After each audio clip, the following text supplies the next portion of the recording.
Bang Nuim Hayat. Waalaikumsalam warahmatullahi wabarakatuh. Apa kabar? Baik, Alhamdulillah Bang Nuim. Selamat Hari Lansia nih. Waduh, sudah 80 berapa nih Bang Nuim ya? 45 ya kalau saya. Tapi tiap hari lansia ini gitu. aneh-aneh saja. Jadi ada yang mengatakan, oh hari ini hari ibu. Ada yang mengatakan hari ibu saya itu biasanya mulai jam 5 pagi sampai jam 8 malam. Tiap hari. Jadi seakan-akan cinta pada lansia itu hanya sehari setahun, cinta pada ibu sehari setahun, cinta pada ayah sehari setahun. Itu dia. Setiap hari. Itu harusnya luar biasa nih Bang Nuim, senior kita ini yang sudah punya belasan cucu kalau tidak salah ya, luar biasa. Masih segar. Apa Bang Nuim ini orang kita itu bilang aku sudah tua, sudah pensiun. Umur roh itu kan bukan tidak ada umurnya Ustaz, Bang Nuim. Kita harus selalu berjiwa muda. Bukan begitu Bang Nuim ya? Ya, kata dalam hal ini contoh yang paling bagus sebenarnya adalah Mahathir Muhammad. Beliau mengatakan jangan merasa tua. Nah ini itu yang paling berbahaya. Kalau kita dituakan tidak apa-apa ya, orang mau segan sama kita karena kita tua. Jadi bukan karena kemampuan kita tapi karena usia kita. Makanya dalam bahasa Inggris dikatakan age before beauty. Usia itu lebih utama daripada tampang. Ini yang penting. Jadi dikatakan oleh Mahathir jangan merasa tua. Kalau kita merasa tua lalu kita seakan-akan tidak kuasa, tidak mampu. Kita harus tetap merasa mampu. Itu yang paling penting. Jadi kita ini sebenarnya dia hanya mengatakan bahwa manusia itu tidak hanya dikendalikan oleh tenaga, tetapi juga oleh pikirannya.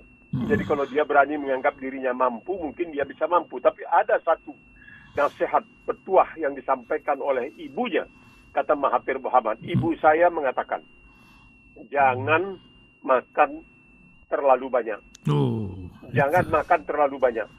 Jadi sebenarnya kalau kita kembali kepada ajaran Islam, Rasulullah SAW diriwayatkan memesankan kepada umatnya, sepertiga perut diisi dengan makanan, sepertiga dengan air, sepertiga dengan udara. Jadi berpada-pada. Makan sebelum lapar, berhenti sebelum kenyang. Kenapa? Karena kekenyangan itu baru diberitahukan oleh akal, oleh otak kepada perut 20 menit setelah kita berhenti makan. Jadi cobalah, makan sepertiga. Kalau biasa makan 2-3 piring, coba makan 1 piring. Berhenti, biasanya setelah 20 menit terasa kenyang. Jadi kata Rasulullah SAW itu penting, makan sebelum lapar, berhenti sebelum kenyang, isi sepertiga perut dengan makanan, sepertiga dengan minuman, sepertiga dengan udara. Masya Allah, itu memang luar biasa. Ya, memang ini banyak lansia-lansia yang terus berkibar di muka bumi ya, seperti Biden ya, juga Mahathir. Di Indonesia juga ada Prabowo yang sudah cukup lansia, tapi lansia yang terakhir ini yang baru saja di ulang tahun ke Sultan Al-Fatih ke-570 baru saja mendapatkan posisi lagi Erdogan di usia menjelang 70 tahun. Apa yang terjadi di Turki Bang Nuim? Ini luar biasa perkembangan di Turki. Ternyata pendukung Kemal ini cukup besar pula, 40% lebih. Jadi kita juga bingung kalau ke Turki itu Muslim tapi banyak juga nggak sholat di sana. Apa yang Bang Nuim lihat dari Turki sekarang ini di bawah Dogan yang akan melanjutkan setelah 20 tahun kalau salah berkuasa Bang Nuim? Silakan Bang Nuim. Jadi dia 69 tahun, jadi dia sudah berkuasa barangkali lebih dari 20 tahun. Tapi ini harus menjadi pelajaran bagi kita bahwa Turki ini sebenarnya tidak begitu dipandang di banyak orang di Indonesia karena mereka tidak mempelajari sejarah. Jadi kalau dikatakan Mehmet kedua tadi, Mehmet kedua pada usia 21 tahun melakukan serangan terhadap pusat kekuasaan Byzantium pada usia 21 tahun. Usianya 21 tahun dan dia mampu untuk mengalahkan Byzantium di timur pada waktu itu dengan merebut kota Konstantinopel yang kemudian diubah namanya menjadi Istanbul dan menjadi Istanbul karena nama Konstantinopel itu dari kata Konstantin, salah seorang Kaisar Romawi yang pertama memeluk agama Kristen. Jadi dia mampu. Jadi ini tidak diajarkan barangkali di sekolah-sekolah terutama. Jadi selalu kalau kita bicara kepada orang-orang Muslim di Indonesia yang Ya menganggap kita ini kadrun. Mereka tidak pernah mengenal sejarah kejayaan Islam itu tidak pernah mereka kenal. Mereka hanya tahu barangkali dari sejarah mungkin dilihat di film-film, mungkin film-film Hollywood dan lain sebagainya. Bahwa kejayaan itu hanya ada di Barat. Mereka tidak tahu 700 tahun bahwa Turki itu pernah berkuasa dalam bentuk Daulah Islamiyah di Turki itu selama 700 tahun. Itu tidak pernah mereka pelajari. Mereka tidak pernah mengetahui bahwa kenapa Columbus itu mencari jalan misalnya untuk pergi ke timur melalui Barat. Karena dia menganggap bahwa melalui Barat hampir tidak mungkin, karena di sana akan dicegat oleh Turki. Dan dia bawa ke timur itu bukan sebenarnya mencari lahan baru, tetapi mencari orang yang bisa diajak untuk bersekutu dalam melawan kekuatan Islam pada waktu itu. Dan pada waktu itu, sebagaimana dikatakan oleh sejarawan, sekali lagi saya jelaskan di sini, bernama Alan Mikhail, bukan Muslim, dari Universitas Yale di Amerika Serikat. Ini universitas ternama, Harvard, Yale, Berkeley, ini adalah Stanford, ini universitas yang luar biasa. Dia mengatakan dalam bukunya God Shadow bahwa ketika Utsmaniyah berkuasa, misalnya Sultan Salim, ayah dari Sultan Sulaiman, itu kebanyakan orang-orang Kristen, orang Yahudi itu lebih suka tinggal di bawah pemerintahan khilafah Utsmaniyah. Karena mereka diperlakukan lebih manusiawi, lebih adil, karena itu tuntutan dari ajaran agama Islam. Makanya dikatakan bahwa khilafah itu tidak disukai, syariah itu tidak disukai oleh para penguasa karena telah terlalu memberati penguasa, meringankan rakyat. Itu yang makanya tidak disukai. Khilafah itu selalu ditentang karena dianggap terlalu memberati penguasa, tidak memberikan kewenang-wenangan kepada penguasa, tetapi memberikan beban tanggung jawab yang sangat luar biasa, sementara memberikan semacam kemanjaan kepada rakyat. Ya, ini apa yang menyebabkan seorang Dogan yang membuat juga inflasi sedemikian besar di Turki ini masih menjadi pilihan buat masyarakat Turki? Apakah giroh itu masih ada di tengah-tengah masyarakat yang terkena pemutihan pikiran selama berpuluh-puluh tahun? Bagaimana Bang Nuim? Bukan begitu, mereka juga melihat bahwa sebenarnya inflasi itu tidak hanya terjadi di Turki. Inflasi itu terjadi di mana-mana. Ini ada dua pilihan. Yang jelek dan yang lebih jelek. Pilih yang mana? Yang jelek atau yang lebih jelek? Pilih yang jelek. Kenapa? Yang jelek ini sudah pernah membuktikan dirinya.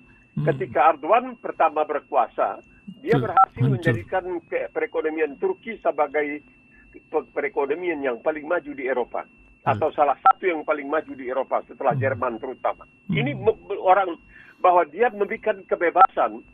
Apa kebebasan yang diberikan? Dia memberikan kebebasan kepada orang untuk menggunakan hijab lah. Itu kebebasan. Iya, kebebasan. Bukan paksa orang memakai hijab, tapi memberikan kebebasan kepada orang memakai hijab. Karena banyak orang yang ingin memakai hijab. Bukan karena dipaksa, tapi karena keinginan untuk menggunakan hijab. Itu kan pilihan manusia. Kenapa mesti dihalangi? Itu caranya. Dan setelah dia berkuasa, maka secara berangsur-angsur dia melakukan perubahan terhadap sekularisme yang pada waktu itu begitu berkuasa di Turki. Ini menunjukkan bahwa dia bisa membuat Turki itu dalam kata-katanya lebih Islami, tetapi tidak merusak nilai-nilai kehidupan yang demokratis. Karena setiap orang juga punya hak. Jadi dia dicoba berkali-kali dengan usaha kudeta, usaha ini itu cuma tidak berhasil. Dan sekarang berhasil untuk menang lagi dalam suatu pemilihan yang memang harus ada putaran keduanya. Ini masuk akal karena dia sudah agak lama berkuasa, lebih dari 2 dasawarsa. Ini biasanya begitu. Rakyat-rakyat yang arif demokrasi, yang arif demokrasi, kita lihat di Australia, John Howard begitu hebat menyelesaikan hutang, semua diselesaikan, dilunasi hutangnya ketika dia berkuasa. Tapi setelah sekitar 10-11 tahun, angkat kaki. Karena dianggap sudah terlalu lama, sudah basi, cari orang baru nanti, begitu. Jadi mereka ini melihat Erdogan ya sebagai Perdana Menteri, kemudian sekarang menjadi sebagai presiden. Dan masih perlu diberikan kesempatan lagi. Umurnya masih lumayan. 69 tahun itu masih cukup Masih muda bisa. kalau dibanding untuk zaman sekarang ini. Betul, Untuk betul. zaman sekarang ini, Biden sudah lebih dari 80. Donald Trump juga sudah mendekati 80 dan lain sebagainya. Jadi tidak perlu usia itu sebenarnya, tapi kemampuan. Mahathir pada usia 93 dipilih menjadi Perdana Menteri, tidak ada masalah. Nah, cuma yang memilih itu tidak asal pilih. Itu. Dia harus bisa memilih sesuai dengan pandangannya. Dan dia tidak begitu percaya, mereka ini tidak percaya kepada apa yang disebutkan sebagai survei-survei yang, kecuali kalau di Australia ini saya lihat, survei itu hampir tidak pernah salah. Hampir tidak pernah salah. Ini karena surveinya dianggap sangat ini penting, karena mereka harus betul-betul melakukan survei secara jujur. Jadi bukan secara pesanan. Kalau secara pesanan itu bukan namanya survei. Jadi apa yang dilakukan sekarang ini kita lihat di Turki adalah bahwa orang mengambil keputusan berdasarkan apa yang dia lihat dan dipertimbangkannya apa yang akan terjadi sekiranya ada perubahan dari Erdogan sekarang ini. Maka mayoritas rakyat 52%, hampir 53% itu memilih untuk kembali memberikan kepercayaan kepada Erdogan. Nah, kita lihat ini menarik, Bung Ihsan. Kita lihat di India. Barangkali mayoritas yang paling dizalimi di permukaan bumi ini adalah di India. Jumlahnya ada 200 juta umat Islam. Baru saja ini sebuah bus yang akan membawa jemaah haji, kabarnya ditahan di orang yang mau pergi haji ini. Calon-calon jemaah haji digagah, dizalimi oleh orang-orang non-Muslim. Ini kejadian yang luar biasa. Semua orang mengetahui. Ketika Modi ada di Australia, itu banyak yang menelpon ke radio. Kenapa katanya tidak menyebutkan tentang kezaliman yang dilakukan oleh Modi yang notabene Hindu terhadap umat Islam di India? Tahu-tahu apa yang terjadi? Mereka dikalahkan di Karnataka, di bagian selatan India. Partai Bharatiya Janata dikalahkan oleh Partai Kongres yang jauh lebih ya. Ini mulai kelihatan lah. Ini Modi kenapa bisa dikalahkan? Padahal luar biasa. Mayoritas dari 1,4 miliar penduduk itu hanya 200 juta yang Muslim. Yang selebihnya itu boleh dikatakan selain Buddhis barangkali adalah Hindu. Kok bisa dikalahkan? Nah, inilah kalau orang mulai berpikir, dia melihat. Karena apa? Ketika Modi sebagai Menteri Besar waktu itu mencalonkan diri untuk memimpin Partai Bharatiya Janata, partai Hindu, itu orang-orang seperti orang-orang yang kadang-kadang tidak begitu disukai oleh umat Islam sendiri, tapi dia Muslim, mereka membuat pernyataan bahwa demokrasi akan membuat kesalahan, yaitu memilih seorang Narendra Modi menjadi Perdana Menteri, dan ini tidak akan bagus untuk India. Dan sekarang mulai banyak yang sadar. Itu Salman Rushdie ikut mengatakan bahwa Modi ini berbahaya. Ternyata memang ketika dia menjadi Perdana Menteri di India, umat Islam betul-betul dizalimi. Dan umat manusia tidak bersuara.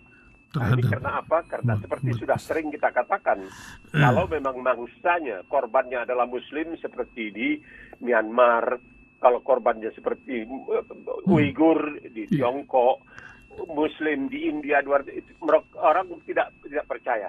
Orang maksudnya tidak peduli.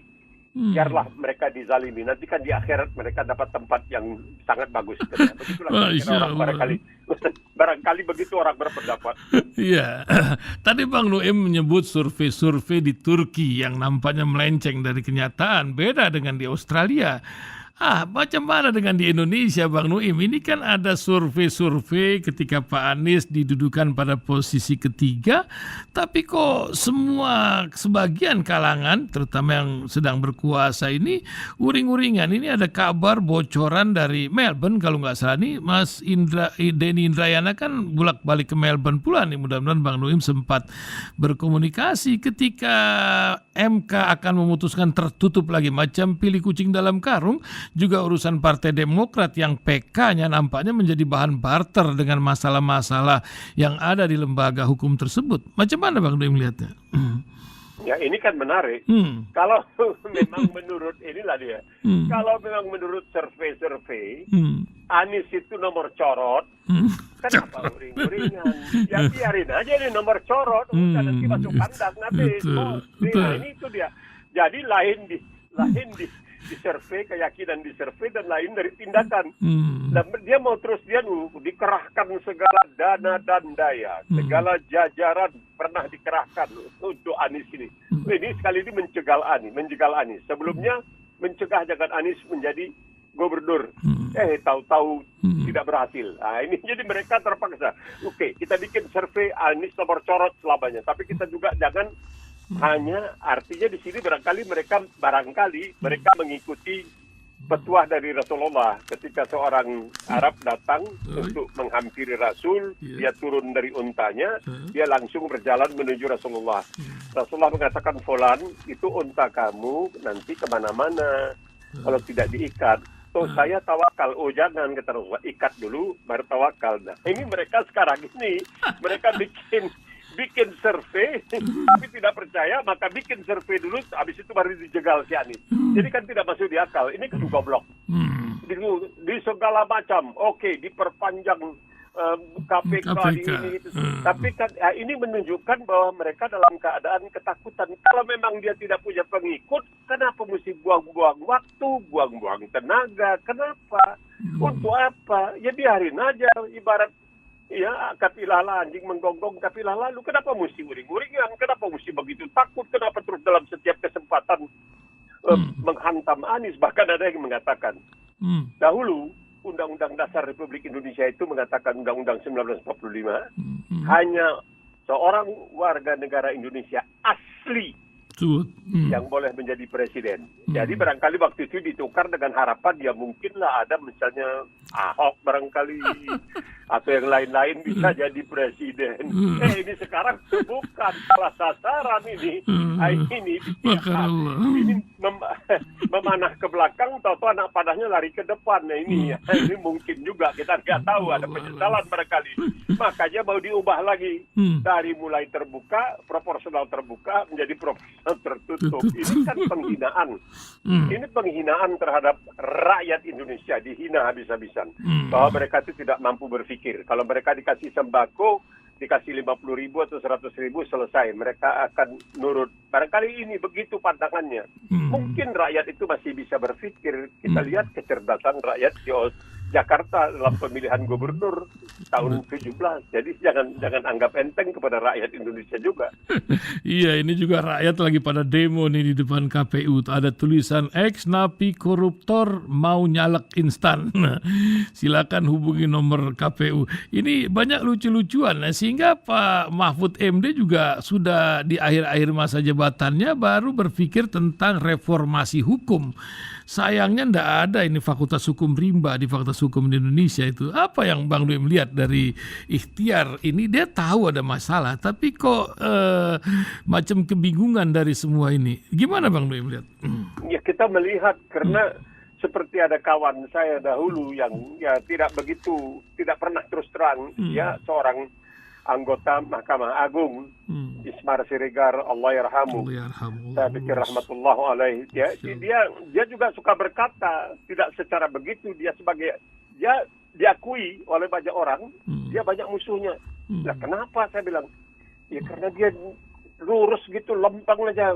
Ya, dia kan menegakkan tapi mestinya ke kiri ke kanan sedikit, begitu kira-kira dia bawa makanan sendiri. Saya datang, dia lagi bawa makanan sendiri ke kantornya dan sebagainya. Waktu itu gajinya 5 juta rupiah. Dia bilang cukup. Panuin.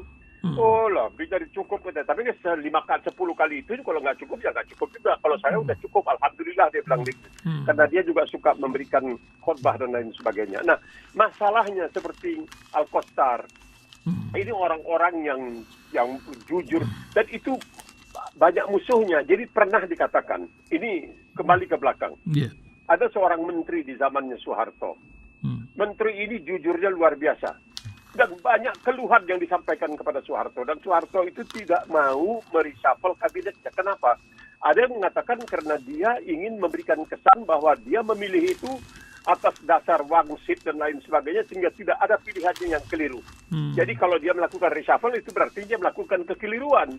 Jadi dia tidak mau. mengubah menterinya ini banyak mendapatkan kecaman. Karena banyak urusan yang harusnya bisa jalan pintas malah di bawah meja tidak berjalan. Harus sesuai dengan ketentuan dan peraturan. Sampai-sampai katanya ketika ada seorang yang sangat dekat dengan cendana membawa suatu tawaran untuk tender, tapi sudah tutup masa tender, ini orang marah-marah mengatakan ini dari cendana dan lain sebagainya. Ini menteri bilang tidak peduli. Mana suratnya? Ini ambil dia koyak. Dan kabarnya di dinding kamarnya itu banyak sekali cek-cek yang diberi bingkai, yang tidak diuang. Akhirnya dengan berat hati, Soeharto terpaksa menggantikan menteri ini, dan dia diangkat menjadi duta besar di Perancis. Menteri ini, nah ini kesalahan orang kita, Bung Ihsan. Menteri kita ini, yang tidak usah disebutkan namanya, ini sering diejek. Kenapa? Masa menteri katanya tasnya itu beli di pasar seni, lihat itu masih diikat-ikat pakai kawat, itu udah talinya udah putus-putus. Lah dia bilang saya sebagai dosen gaji nggak begitu banyak, jadi ya ini masih bisa diikat-ikat dia pakai. Masa pakai mobil begitu tua dan sebagainya. Nah, jadi orang kita sendiri juga ini.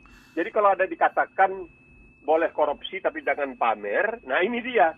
Dia tidak pamer tapi dia dikata-katain. Masa menteri kita yang pakai begitu. Jadi rakyat kita juga ada kekeliruan. Dia menganggap kalau menteri itu mesti hebat. Dan sekali lagi kan saya ingatkan.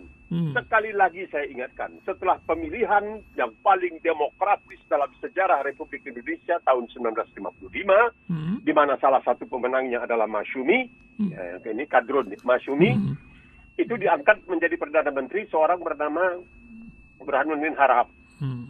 Nah, dia waktu akan dilantik besoknya jadi Perdana Menteri itu, malamnya dia menurut adiknya bernama Pangeran Harahap yang kebetulan kawan saya. Wah, dia pusing ke sana kemari naik lereng. Nah, orang Medan bilang sepeda itu lereng. Kereta angin, lereng. Ngapain? Mau pinjam jas. Karena besok mau dilantik sama Soekarno ini kita tidak punya jas katanya. Saya pikir di negeri panas saja kok pakai jas sih, tapi ya udahlah nggak apa-apalah. Ya kita niru Belanda boleh ya, kalau pakai jubah jangan. Nah itu dia. Dianjurkan. Nah dia kesana kemari naik sepeda tidak malu-malu untuk pinjam jas. Nah kalau itu sekarang ini akan dicela. Dia mana sih mau jadi menteri kok naik sepeda? Itu dia, jadi kesalahannya sebenarnya rakyat kita juga. Padahal yang seharusnya seorang pemimpin, seorang penguasa itu mengatakan jangan korupsi. Baru kedua, jangan pamer. Bukan hanya, jangan pamer. Jadi seakan-akan kesannya lain lagi. ya luar biasa Bang Nuim. Nah, Bang Nuim ini apa ya, umat Islam ini kan kita mengenal sebagai khairul ummah, dijuluki umat terbaik lah begitu. Ini Quran kan kita harus yakin ini. Tapi banyak orang bertanya, Pak, anak bertanya pada bapaknya, ini kenapa sih di Suriah, di Sudan, di mana ini umat Islam pada uring-uringan berkelahi di antara mereka gitu. Apa yang Bang Nuim bisa lihat sekarang ini di tengah-tengah percecokan dunia dan juga pergerakan perubahan geopolitik di dunia ini, di tengah panasnya pergolakan dunia ini, peran umat Islam. Gimana Bang Nuim? Ada satu ayat yang tadi dikatakan Al-Quran kita terima sebagai kalamullah. Itu dari Allah SWT, bukan dari manusia, bukan bikinan manusia, bukan dicoret-coret, diganti-ganti, disesuaikan, tidak. Itu langsung dari Allah SWT melalui Jibril alaihissalam kepada junjungan kita Muhammad SAW. Dalam mana Allah SWT mengatakan, jangan sampai wa'tasimu bihablillahi jami'an wa la tafarraqu. Jangan sampai kamu terpecah belah, berpegang kepada tali Allah, dalam hal ini kepada firman, kepada ajaran, kepada ayat-ayat, berpegang kepada Islam secara bersatu. Rasulullah mengatakan seseorang yang setapak saja keluar dari ummahnya, berbeda dari ummahnya, itu dia bisa tidak diterima, dan salatnya itu, puasanya mungkin tidak ada arti, saking menjaga persatuan. Innamal mu'minuna ikhwah. Innamal mu'minuna ikhwah. Fa'aslihu baina akhawaykum. Sesungguhnya umat Islam itu adalah, tapi dalam hal ini juga Allah SWT mengatakan kamu tidak akan diterima bulat-bulat masuk ke surga kalau kamu tidak tentunya dicoba, diberikan cobaan, diberikan semacam tes, diberikan ujian dan lain sebagainya. Bisakah kamu? Bersediakah kamu untuk mengikuti ujian ini dan mampukah kamu lulus dalam ujian ini? Berbagai macam. Rasulullah memberikan contoh. Kalau diberikan bulan di satu pangkuan dan matahari. Aku tidak akan meninggalkan ajaran ini, tidak akan meninggalkan misi sebagai seorang rasul. Tidak akan. Ya, ini adakah orang-orang yang mampu untuk mengatakan aku tidak akan keluar setapak pun? Tidak baik, setapak pun dari umatku. Tidak. Karena itu yang dikatakan tadi, memang kamu kuntum khaira ummati ukhrijat lin-nas ta'muruna bil ma'ruf wa tanhauna 'anil munkar. Bahwa itu juga kemudian diperkuat lagi-lagi ada hadis yang mengatakan kalau melihat kejahatan, kesalahan diubah dengan tangan, kalau tidak sanggup dengan lidah, kemudian dengan hati itu dalam pikiran kita. Itu dikutip oleh seorang Joe Biden yang seperti saya katakan minggu lalu, dia itu orang Katolik Roma. Dia mengutip dalam kampanye untuk jadi presiden hadis. Dan tidak ada yang mengatakan dia kadrun atau apa, malahan dia menang. Jadi inilah soalnya, kita sedang dalam ujian. Mampukah kita bersatu seperti di zaman lalu? Itu dia. Kenapa Islam itu pernah berkuasa? Kenapa ada zaman keemasan Islam dengan kemajuan ilmu dan lain sebagainya, sehingga oleh sejarawan Inggris John Mann dalam bukunya tentang Salahuddin Al-Ayyubi, dia mengatakan itu kecerdasan, kecendiakawanan dalam Islam itu, pengetahuan, keilmu yang ada di dalam umat Islam itu, dan percaya diri umat Islam, ini dia PD-nya. Self-assuredness, percaya diri umat Islam yang membuat mereka begitu toleran terhadap segala sesuatu. Mereka membiarkan orang lain untuk tetap memeluk agama mereka, padahal mereka punya kekuasaan untuk memaksa orang-orang tersebut untuk memeluk agama Islam. Tapi tidak dilakukan karena mereka punya percaya diri. Nah, ini dia. Percaya diri ini. Dan karena dunia ini terlalu diutamakan daripada akhirat. Padahal memang ada berimbang. Rabbana atina fid dunya hasanatan wa fil akhirati hasanatan wa qina adzabannar, sama. Tapi kita lebih mengutamakan yang satu daripada yang lain. Itu yang membuat barangkali kita ini terpecah belah seperti sekarang ini. Tidak lagi berpegang kepada ajaran agama, tetapi kepada kepentingan duniawi semata. Ya, itu memang. Insya Allah jadi persatuan Allah. Kalau mau menciptakan itu dengan mudah, insya Allah. Bang Noem nggak ada rencana mau keluar negeri, misalnya ke Los Angeles, Amerika nih, yang sekarang ini nampaknya kalau ke sana kita harus bikin wasiat dulu, Bang Noem. Sedemikian ngerinya kah orang itu di Amerika sampai bilang kehati-hatian dari KBRI di sana? Apa Bang Noem tahu tentang negeri yang satu ini, Bang Noem? Di sana kan tempatnya mafia, kita tahu. Ya. Biar apapun dikatakan, Amerika Serikat itu bukanlah surga dunia. Berapa ratus kali sejak bulan Januari, awal Januari tahun ini, sampai sekarang berapa ratus kali sudah terjadi penembakan. Sudah berapa ratus kali? Bukan puluh kali, ratus kali. Kenapa?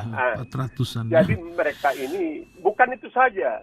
Apa yang dikatakan oleh konsulat jenderal di Los Angeles itu memang benar ya sebagai suatu peringatan. Tapi ada hal lain yang lebih dahsyat lagi daripada itu semua. Apa, Bang? Bahwa keadaan cuaca di California, ada lagu dulu.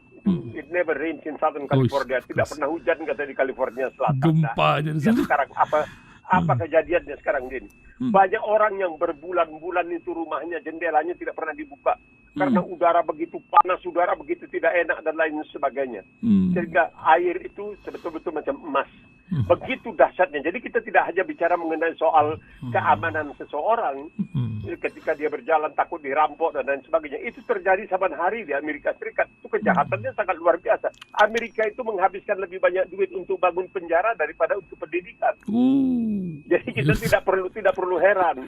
Di sanalah tempat mafia itu, di sanalah gudangnya. Dulu dari mulai mafia yang kemudian ada mafia dari Italia, dan sekarang masuk mafia dari Rusia dan lain sebagainya. Ini daerah yang memang ya tempat orang kan penjahat yang paling terkenal ya, itu adalah Al Capone.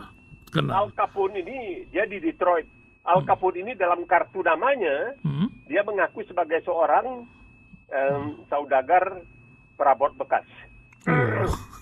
Dia saudagar perabot bekas. Nah, tapi dia ini adalah bajingan tengik nomor satu ini. Sampai sekarang masih dikenal orang. Al Capone itu dikenal. Karena apa? Itulah penjahat. Jadi itu di bagian timur ya. Ini bagian baratnya di California. Tidak masuk di akal. Dan California ini yang dianggap begitu indah karena musim dinginnya tidak begitu parah. Dan karena di sana pokoknya hebatlah keadaan, cantik, ada Hollywood dan lain sebagainya. Itu semua dikatakan memang sangat luar biasa. Tetapi sekarang orang mulai merasakan penderitaan. Dan biasanya cobaan yang terjadi dikarenakan oleh cuaca yang diakibatkan oleh perbuatan Amerika sendiri sebagai sebuah negara raksasa di masa lalu yang tidak begitu mengindahkan atau belum tahu tentang terjadinya perubahan iklim. Nah, sekarang ini juga menimbulkan semacam ancaman, bukan saja ancaman secara langsung dari perubahan iklim itu, tetapi ancaman yang membuat orang jadi kehilangan mata pencaharian, tidak punya berapa banyak. Kalau sekiranya seorang pendengar rasil itu jalan di Los Angeles, kota Los Angeles itu di pinggir, itu di sepanjang kaki lima itu orang beranak pinak. Dulu ketika saya pertama kali pergi ke Calcutta di India atau Calcutta, saya pikir hanya di India saja ada yang seperti itu. Sekarang di Amerika juga sudah ada seperti itu, orang hidup di pinggir jalan. Saya ke Amerika beberapa kali heran melihat anak-anak muda duduk bersila di kaki lima. Dengan saya tidak punya pekerjaan, tolonglah, tidak punya rumah, dan ini di Amerika. Tetapi Amerika juga menghabiskan lebih 50 miliar sekarang ini untuk Ukraina. Belum lagi hutang yang masalah ya. Obama 38 miliar 10 tahun untuk Israel. Padahal rakyatnya sendiri dalam keadaan hidup segan mati tak mau, kerakap di atas batu kata orang Melayu, hidup segan mati tak mau. Kenapa begitu? Kan jangan kata orang kita, anak beruk di hutan disusui, anak kandung dibengkalaikan.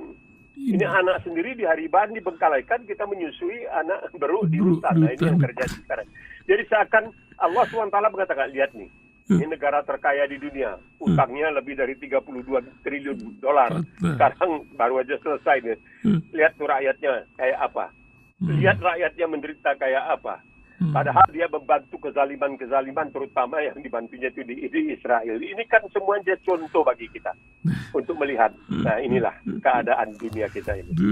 Dunia. Ya Allah. Terakhir Bang Nuim, untuk pendengar yang sedang galau hati atau sedang mencari jati diri, apa nasihat Bang Nuim untuk pendengar kita ini? Hari ini ada 29 negara yang dengar. Di Amerika ada 42 ini streaming kita didengar sana. Belum lagi yang di jalan di mana. Silakan Bang Nuim. Iya, jadi kita tentunya bicara sebagai Muslim. Dan Muslim itu artinya betul-betul percaya 100%. Jadi ketika terjadi misalnya perdebatan antara Nabi Ibrahim dengan Raja Namrud, itu Nabi Ibrahim menghancurkan segala patung-patung, segala berhala-berhala, kecuali yang paling besar. Maka beliau, Nabi Ibrahim alaihissalam, dituduh, kamu ini ya, kamu yang telah lancang melakukan perusakan terhadap berhala-berhala ini. Enggak. Itu yang gede dia tengok. Itu dia berhala gede itu yang hancurin ini semua. Bukan saya, dia nggak mau nih ada yang gede-gede, ada kecil-kecil ini gitu. Nah, mana bisa, dia kan berhala. Nah, itu dia, kalau dia berhala nggak bisa, kenapa disembah? Nah, jadi ada penyembahan yang dilakukan itu, hati-hati. Manusia pun kadang-kadang yang tidak bisa berbuat apa-apa, tapi karena ya ada survei dan lain sebagainya, disembah habis-habisan. Kita harus biar bagaimanapun tetap kepada pegangan kita, yaitu inilah satu-satunya agama yang sah.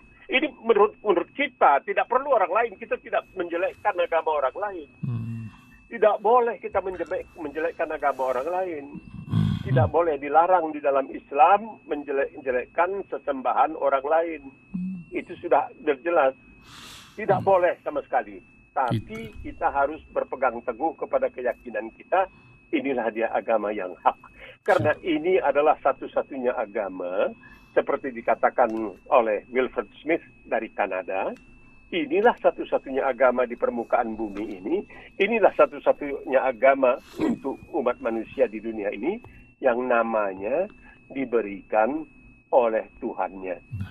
Tidak ada agama lain, kata dia, yang namanya diberikan oleh Tuhannya. Oleh sebab itu, pertama, jangan ditukar-tukar tuh nama agama ini. Jangan bilang Islam ini, Islam A, Islam B, Islam liberal, Islam pun enggak. Islam, Muslim boleh. Muslim liberal, Muslim fundamental, Muslim radikal. Kalau Islam enggak, Islam rahmatan lil alamin. Percayalah, itu akan mendatangkan kesejukan dan tentunya ketenangan hidup di dalam diri kita, insyaallah. Amin. Insyaallah. Terima kasih Bang Nuim, semoga sehat selalu, bawa berkah dan bermanfaat buat orang banyak. Terima kasih di Senin pagi ini. Assalamualaikum warahmatullahi wabarakatuh, Bang Nuim. Waalaikumsalam warahmatullahi wabarakatuh.